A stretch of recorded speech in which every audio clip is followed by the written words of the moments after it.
Bismillahirrahmanirrahim. Assalamualaikum warahmatullahi wabarakatuh. Innal hamdalillah nahmaduhu wa nasta'inuhu wa nastaghfiruh wa na'udzu billahi min shururi anfusina wa min sayyiati a'malina. May yahdihillahu fala mudilla lahu wa may yudlilhu fala hadiya lahu. Asyhadu an la ilaha illallah wahdahu la syarika lah wa asyhadu anna Muhammadan abduhu wa rasuluh. Qala Allah ta'ala wa na'udzu billahi minasy syaithanir rajim. Bismillahirrahmanirrahim. Yarfa'illahu alladhina amanu minkum walladhina utul ilma darajat. Qala Rasulullah sallallahu alaihi wasallam, "Aqillahi summa kunta wa atsbi sayyi'atal hasanata tamhuha khaliqin nasa bi khuluqin hasan." Mewadu puji dan syukur senantiasa marilah kita panjatkan kehadirat Allah Subhanahu wa taala, Rabb semesta alam. Kita memujinya dan memohon pertolongan kepadanya, dan kita bertaubat kepadanya. Salawat dan salam kita sampaikan kepada uswah hasanah kita Nabi Muhammad sallallahu alaihi wasallam, keluarga, sahabat, tabi'in, tabi'in, dan kita semua umatnya yang senantiasa mengikuti sunnah-sunnahnya sampai akhir zaman kelak. Hadirin rahimakumullah, pada malam hari ini kajian adab terhadap diri sendiri yang sangat menentukan, ya, bagaimana keberhasilan kita dalam taqarrub, ya, mendekatkan diri kepada Allah. Ada fi adabihi fi nafsihi, ya. Yang ini penentu, ya, fondasi yang dengannya terbangun keimanan, ya, kemudian amal soleh dan akhlak mahmudah.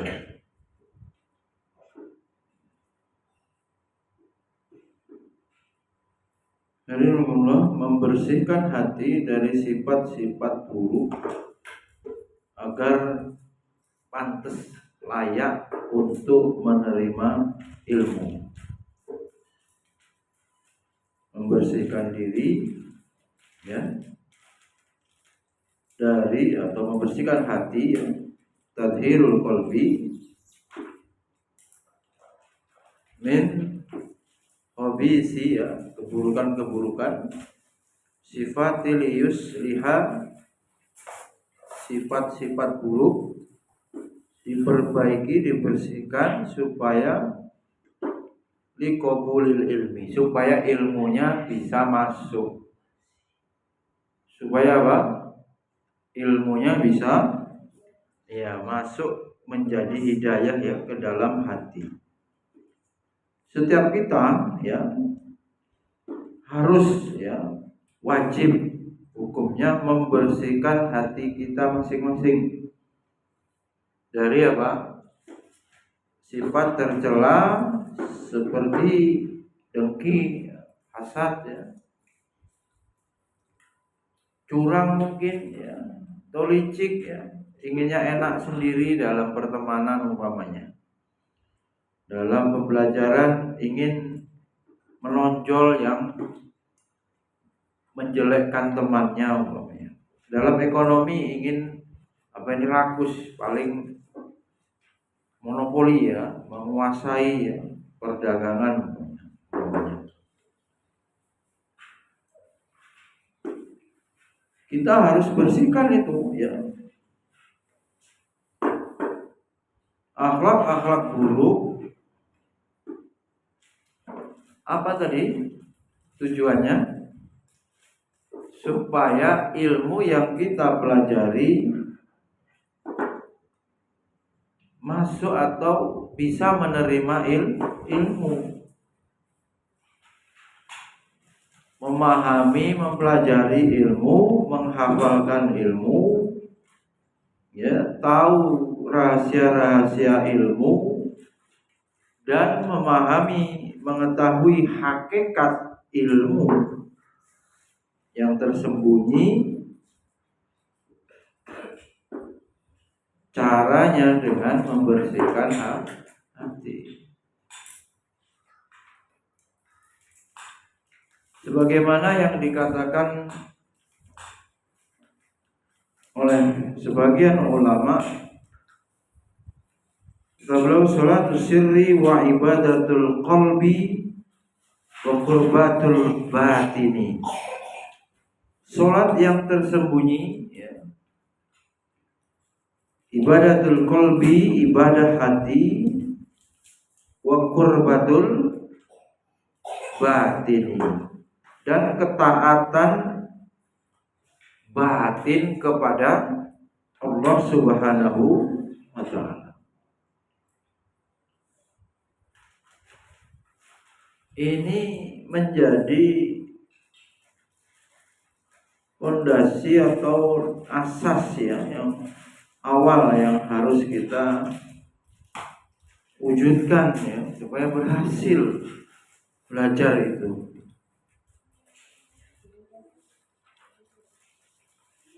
Sebagaimana sholat ya, yang merupakan ibadah jasad atau jasmani, badan, tidak akan sah. Ibadah sholat tidak akan sah illa fi tohuri, dengan kecuali diawali atau dengan keadaan suci badannya dari apa? Hadas, dari apa? Najis. Maka demikian pula menuntut ilmu, tolabul ilmi, yang merupakan ibadah qalbi. Nah, ini ya, tapi belum pernah sampaikan nih, menuntut ilmu bagian dari apa? Bentuk ibadah qalbi yang berlaku tidak sah illa kecuali dengan menghadirkan hati yang suci. Sucinya hati menghilangkan semua akhlak-akhlak buruk, akhlak-akhlak tercela. Itu sudah menjadi apa? Otomatis bisa suci kalau apa? Akhlak mazmumah, akhlak tercela hilang. Sehingga apabila kalbu telah suci, bersih, bisa menerima ilmu. Bisa menerima ilmu. Sejalan ya, Kiai Haji Hasyim Asy'ari, beliau Hadratus Syekh tegaskan, pertama yang harus dilakukan orang yang menuntut ilmu, tazkiyatun nafs, mensucikan jiwa, membersihkan jiwa, maksudnya hatinya itu.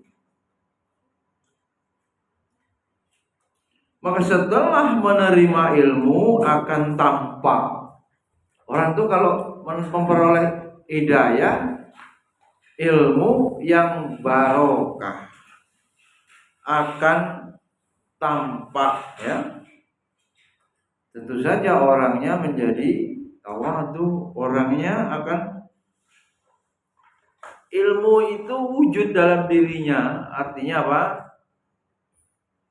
Kepribadiannya itu terhiasi atau dihiasi dengan akhlak-akhlak teruji yang menunjukkan ilmunya itu ada, berhasil masuk, diterima dan terlancar ibadahnya, ya, benar, akhlaknya mulia. Umpama tanaman, ya, tanaman itu terlihat apa? Subur, tumbuh, berkembang, pada akhirnya berbuah atau berbunga kalau itu bunga. Nah, itulah kemudian hasil dari ilmunya, hasil dari jerih payahnya dalam belajar. Disebutkan dalam sebuah hadis, inna fil jasadi mudghah idza salahat salahal jasadu kulluhu wa idza fasadat fasadal jasadu kulluhu ala wa hiya qalbu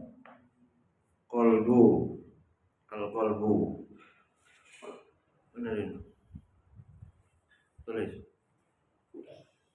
Sesungguhnya dalam tubuh itu ada sekerat daging. Apabila sekerat daging itu baik, maka baiklah tubuh tersebut.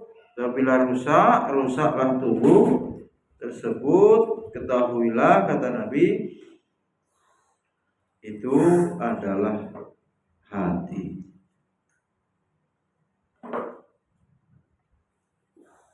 Kemudian dikatakan juga haramun ala qalbi yadkhuluhun nur wa fihi syai'un mimma yakrahullah. Ya. Sahal bin Abdullah Al-Tustari Abu Muhammad, ya, ia memiliki kalimat-kalimat yang sangat bermanfaat dan nasihat yang menggugah. Wafat pada tahun 283 Hijriah. Ada dalam kitab Syiar A'lam An-Nubala. Beliau mengatakan, Sahal, hati akan terhalang dimasuki cahaya ilmu.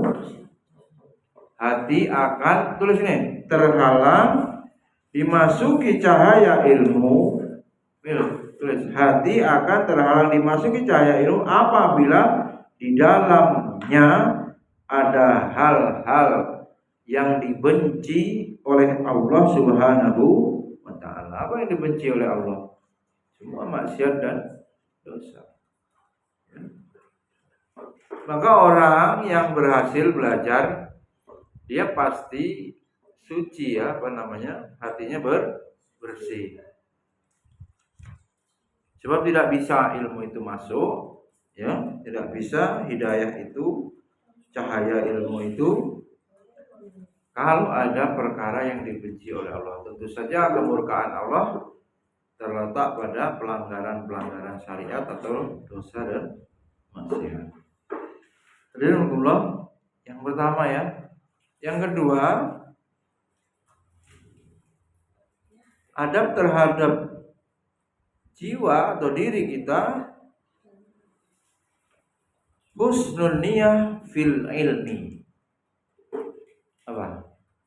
Niat yang baik dalam mencari ilmu, ya.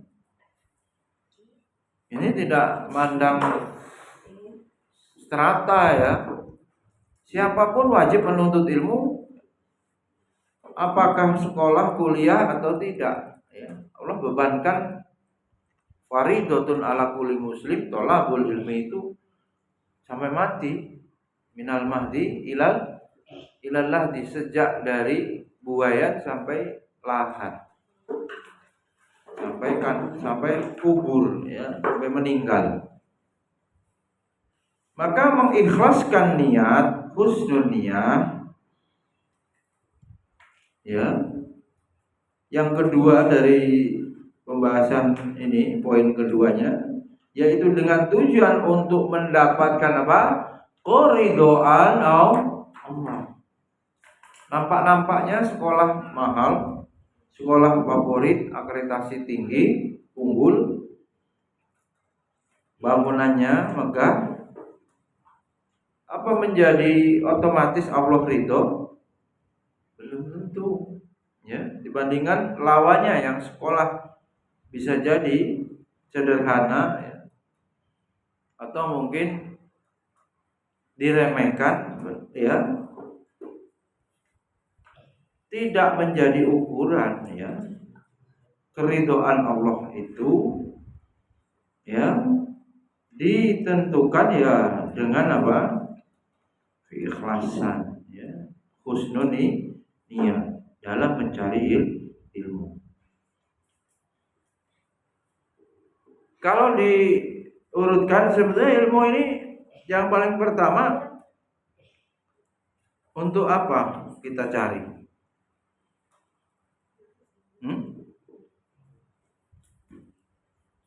Tentu saja untuk menyelamatkan diri kita. Dan bentuk selamat dari ilmu itu ya karena juga tuntutan orang alim itu mengamalkan, tidak membuahkan gelar yang menjadi tujuan atau pangkat kedudukan, tapi membuahkan amal, ya, menyelamatkan orangnya.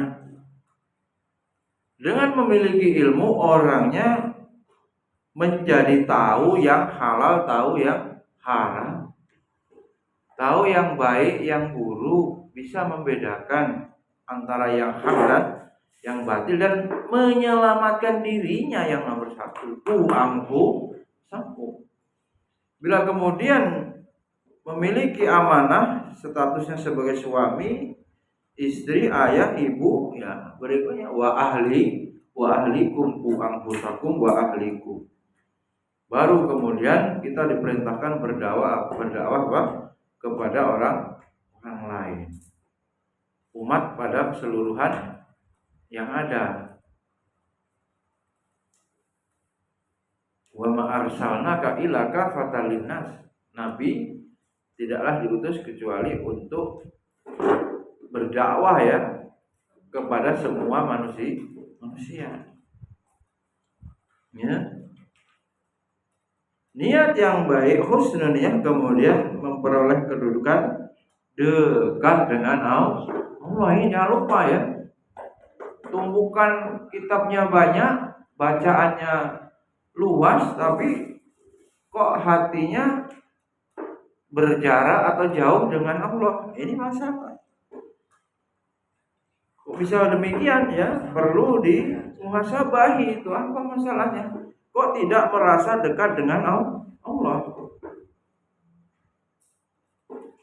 Dan normalnya ini ya, buahnya yang benar, dia rindu ingin berjumpa dengan Allah secara positif, dia siap untuk meninggal kapan saja. Dengan kesadaran itu dia mempersiapkan bekal kecerdasannya itu, ya, menghadirkan atau mewujudkan bekal yang akan dibawa itu, yang diprogramkan. Tazawwadu fa inna khairaz zadi taqwa. Berbekalah, ya, karena sebaik-baik bekal adalah takwa. Takwa ya dengan ilmu, takwa ya dengan amal soleh, ya, takut kepada Allah. Sehingga kalau ada anomali, ya, dia senang menuntut ilmu tapi takut mati. Ini masalah. Umumnya kalau ditanyakan kenapa takut mati, merasa masih banyak dosa, merasa belum memiliki amal soleh yang banyak, atau seumpama orang mau bepergian jauh itu bekalnya belum cukup, takut. Jadi kita ini menuntut ilmu, bahagia, merasakan lazat al-ilmi. Ilmu itu membahagiakan, hidup hatinya bukan bahagia dari atau bahagianya seperti orang-orang pada umumnya. Bahagianya kalau healing materi keluyur pergi-pergi ya. Enggak, ya itu bahagia, tapi yang paling bahagia dia dengan ilmu. Itu baru orang yang pejuang ilmu, muhibbin ilmu ya. Sudah tergantung terpaut hatinya kedekatannya dengan Allah. Lah ilmu itu pada akhirnya semua ilmu-ilmu itu harus menghadirkan ma'rifatullah, pengetahuan yang semakin mendalam, semakin tinggi tentang Allah. Benar-benar belajarnya ya. Dan remnya itu sangat pakem ya, sangat sensitif kalau ada alarm ya, kayak alarm ini dosa nih, hidup ya, rem. Itu ini Allah tidak ridho. Hatinya itu ngomong ya, bertanya kepada hatinya, ini Allah ridhoi atau tidak? Oh, tidak diridhoi Allah ini. Stop. Ya, dia akan begitu. Pertarungan bisikan malaikat Korin dan jin Korin, tentu yang beriman, tentu yang solehah ya, akan mendengar dan memutuskan mengikuti bisikan malaikat. Jadi berlatih itu hatinya. Ini yang bisikin saya ini, yang kencang suaranya setan, jin apa malaikat ini. Kalau sudah sampai bisa merasakan itu, ya dia mampu memimpin hawa nafsunya, mengendalikan hawa nafsunya, manajemen kolbu yang benar. Sehingga kemudian rajanya hati itu mengeksekusi, memutuskan apa yang diridhoi oleh Allah ini. Ya, keutamaan dan ridho Allah itu yang dicari para penuntut ilmu. Sufyan Tsauri rahimahullah berkata, enggak ada yang paling sulit sesuatu itu yang paling payah kecuali menjaga niat. Berbolak-balik itu, mengendalikannya itu sangat sulit kata beliau. Ma'alat itu syai'an asyadda alayya min niyat. Enggak ada sesuatu yang paling lebih sulit bagiku ya selain mengendalikan, menjaga niat. Susah. Maka kita dalam menuntut ilmu tadi ya, tidak sekolahisme ya pahamnya ya. Belajar kalau pas di kelas sekolah, kalau udah lulus nggak belajar itu sekolahisme. Atau perguruan tinggi kuliahisme, dia hanya menuntut ilmu kalau kuliah. Tidak, peradaban Islam dibangun bukan dengan sekolah formal begitu anunya ya, ukurannya bukan itu. Karena di dalam agama kita fa'lam annahu la ilaha illallah, kemudian wa'alamal adamal asma'a kullaha, itu enggak ada berhentinya dan tidak ada selesainya. Lakukan al-bahru midad dari kalimati Rabbil lana fidal bahri qabla an tanfada kalimatu rabbi walau ji'na bi mislihin. Mana ada, enggak akan selesai. Enggak akan mau strata apa, itu kan dibatas-batasi oleh undang-undang pendidikan ya, peraturan. Nah, dalam Islam tidak terbatas sampai tadi itu hatta zurtumul maqabir ilallah, sampai mati. Kewajiban itu berakhirnya itu. Kapan selesainya? Tidak menuntut ilmu, meninggal. Ya.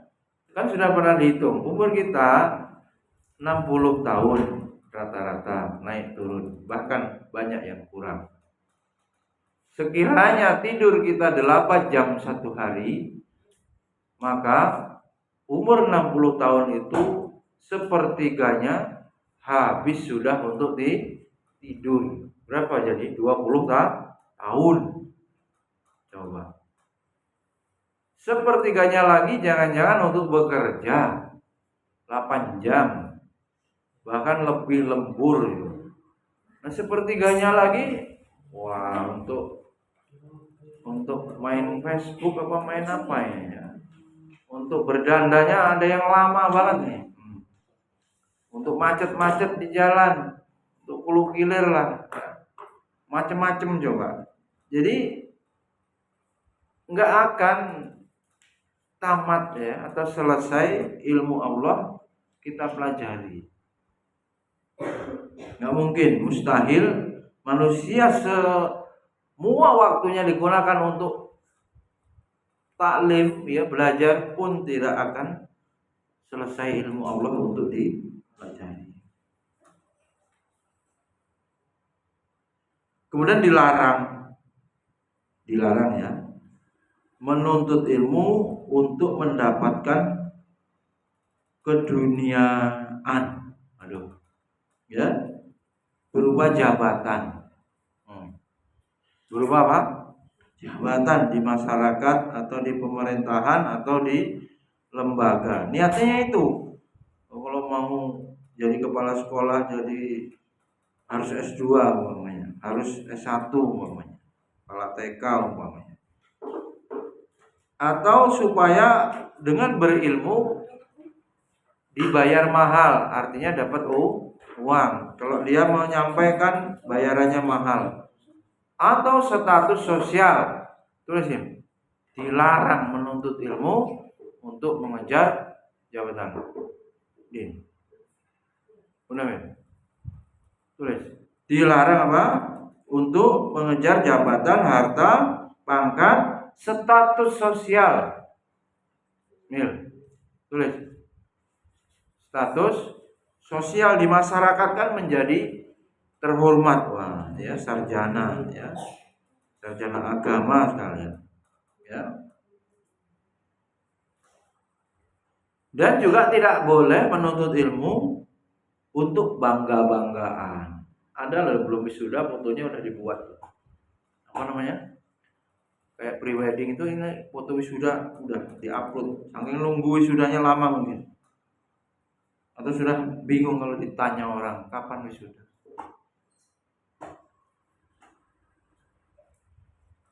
Dan harus dipajang di ruang tamu ya Pak.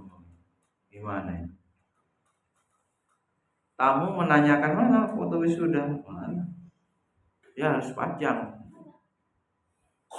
Berat ya, berat. Karena dengan itu dia telah menukar, ya ini bahayanya. Nukar sesuatu yang berharga di sisi Allah dengan sesuatu yang hina atau tidak bernilai, dunia tadi itu, dan segala variasi macamnya tadi. Abu Yusuf rahimahullah berkata, niatkanlah belajar kalian hanya untuk Allah Subhanahu wa ta'ala. Niat belajar hanya untuk Allah.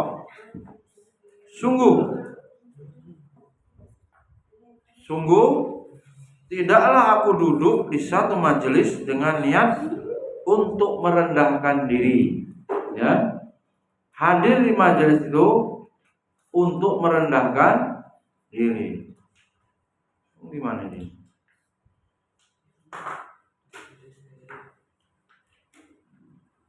Tulis, untuk merendahkan diri, ya. Ini di hadapan Allah. Kalau di hadapan manusia, orang alim itu ya nggak ada rumusannya karena dia tidak punya, ya, nunduk sama orang kaya, sama pejabat, enggak. Ya. Ukuran kemuliaan, inna akramakum indallahi atqakum. Yarfa'illahu alladzina amanu minkum walladzina utul ilma darajat, tertinggi orang alim kalangan manusia ini, ya.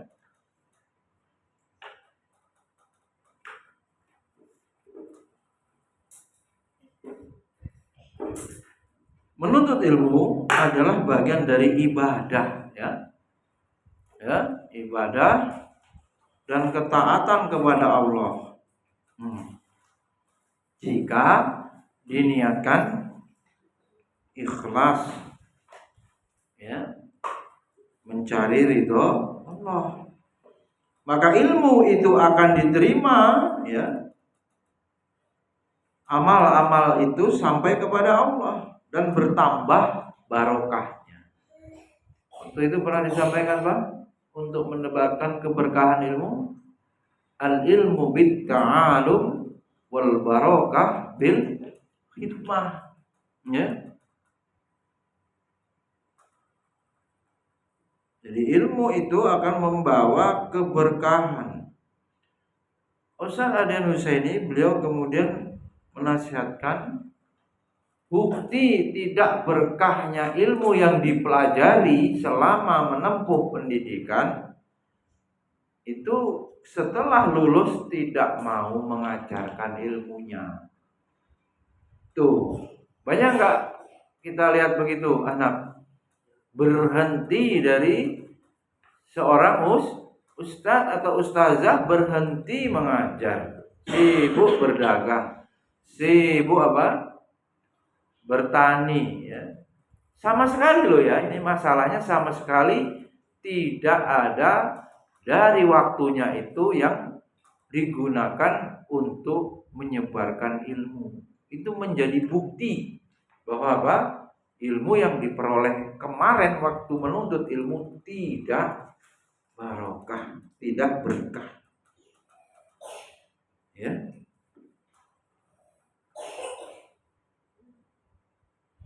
Karena kalau meniatkan menuntut ilmu untuk selain Allah, terhapuslah pahalanya. Ya. Udah kasihin penanya ini gimana sih? Terhapuslah pahala itu sih. Terhapuslah pahalanya orang yang meniatkan menuntut ilmu untuk selain Allah. Sia-sia, rugi, ya. Udah payah pula. Ada dulu itu orang wisuda itu gimana itu? Yang sudah wisuda itu, Mbak Triana itu. Mau masuk GSG lah payah lah, macet, nggak karuan. Yuk, mau masuk gedung susah. Laju nyerita masuk kuliah susah, kuliahnya susah, nggak selesai. Ya, bimbingan susah, judul susah. Sudah begitu mau lulus ngambil ijazah susah, dapat ijazah cari kerja juga susah. Itu ngeromet sepanjang jalan itu, jalan kaki menuju GSG. Kisah nyata itu saya dengar sendiri tuh. Payah semuanya. Nah kalau niatnya sudah salah, coba remuk semua itu, hilang, sia-sia pahalanya, sia-sia semuanya itu.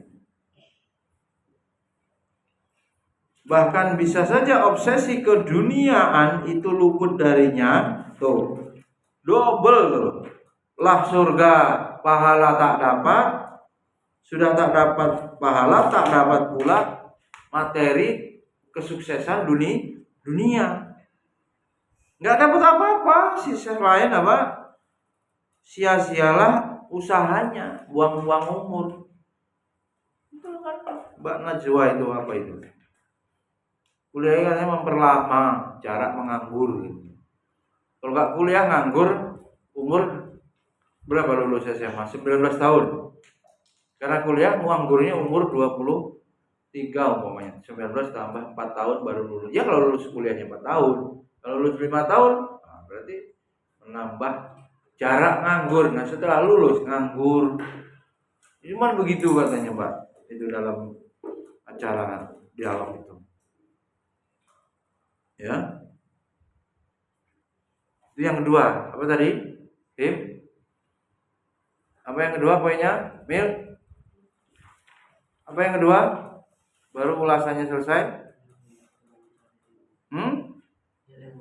Niat yang husnu niyah. Ya, niat yang baik dalam mencari ilmu. Yang ketiga, manfaatkan waktu dan fokus hati untuk belajar.